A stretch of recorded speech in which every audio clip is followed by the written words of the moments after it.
ಹನೂರು ತಾಲೂಕಿನ ಶ್ರೀ ಕ್ಷೇತ್ರ ಮಲೆಮಹದೇಶ್ವರ ಬೆಟ್ಟದಲ್ಲಿ ಬುಧವಾರ ನಡೆದ ಹುಂಡಿ ಹಣ ಎಣಿಕೆಯಲ್ಲಿ ಈ ಬಾರಿ 27 ದಿನಗಳ ಅವಧಿಯಲ್ಲಿ 2.14 ಕೋಟಿ ರೂಪಾಯಿ ಸಂಗ್ರಹವಾಗಿದೆ. ಮಹದೇಶ್ವರ ಬೆಟ್ಟದ ಬಸ್ ನಿಲ್ದಾಣದ ಬಳಿಯ ವಾಣಿಜ್ಯ ಸಂಕೀರ್ಣದಲ್ಲಿ ಸಾಲೂರು ಬೃಹನ್ಮಠದ ಅಧ್ಯಕ್ಷರಾದ ಶ್ರೀ ಶಾಂತಮಲ್ಲಿಕಾರ್ಜುನ ಸ್ವಾಮಿ, ಪ್ರಾಧಿಕಾರದ ಕಾರ್ಯದರ್ಶಿ ಎಇ ರಘು ಅವರ ಸಮ್ಮುಖದಲ್ಲಿ ಹುಂಡಿಗಳನ್ನು ತೆರೆಯಲಾಯಿತು. ಬಳಿಕ ಸಿಸಿ ಕ್ಯಾಮೆರಾ ಕಣ್ಗಾವಲಿನಲ್ಲಿ ಎಣಿಕೆ ಕಾರ್ಯ ಪ್ರಾರಂಭಿಸಲಾಯಿತು. ಎಣಿಕೆ ಕಾರ್ಯವು ಸಂಜೆ 6:30 ಗಂಟೆಯವರೆಗೂ ನಡೆಯಿತು.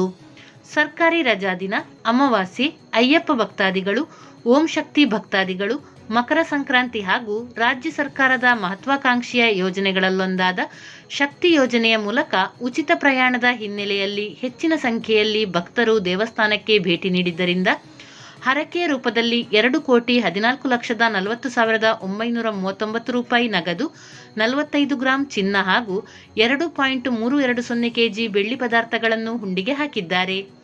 ಈ ಹುಂಡಿಯಿಂದ 6,15,376 ರೂಪಾಯಿ, ಚಲಾವಣೆಯಲ್ಲಿ ಇಲ್ಲದ 2,000 ಮುಖಬೆಲೆಯ 3 ನೋಟುಗಳು, ವಿದೇಶಿ 9 ನೋಟುಗಳನ್ನು ಹುಂಡಿಯಲ್ಲಿ ಹಾಕಿದ್ದಾರೆ. ಶ್ರೀ ಮಲೆಮಹದೇಶ್ವರ ಸ್ವಾಮಿ ಕ್ಷೇತ್ರ ಅಭಿವೃದ್ಧಿ ಪ್ರಾಧಿಕಾರದ ಕಾರ್ಯದರ್ಶಿ ಎಇ ರಘು, ಉಪ ಕಾರ್ಯದರ್ಶಿ ಚಂದ್ರಶೇಖರ್, ನಾಮನಿರ್ದೇಶಿತ ಸದಸ್ಯರುಗಳಾದ ಮರಿಸ್ವಾಮಿ, ಮಹದೇವಪ್ಪ, ಕುಮಾರ್, ವಿಜಯ್, ಲೆಕ್ಕಪತ್ರ ಸಲಹೆಗಾರರಾದ ಮಹದೇವ್, ಲೆಕ್ಕಾಧೀಕ್ಷಕರಾದ ಗುರುಮಲ್ಲಯ್ಯ, ಜಿಲ್ಲಾಧಿಕಾರಿ ಕಚೇರಿಯ ಪ್ರಥಮ ದರ್ಜೆ ಸಹಾಯಕಿ ಭಾರತಿ, ಕೊಳ್ಳೇಗಾಲ ಬ್ಯಾಂಕ್ ಆಫ್ ಬರೋಡಾ ವ್ಯವಸ್ಥಾಪಕರು, ಪೊಲೀಸ್ ಅಧಿಕಾರಿಗಳು ಹಾಗೂ ಪ್ರಾಧಿಕಾರದ ಸಿಬ್ಬಂದಿ ಎಣಿಕೆ ಕಾರ್ಯದಲ್ಲಿ ಭಾಗವಹಿಸಿದ್ದರು.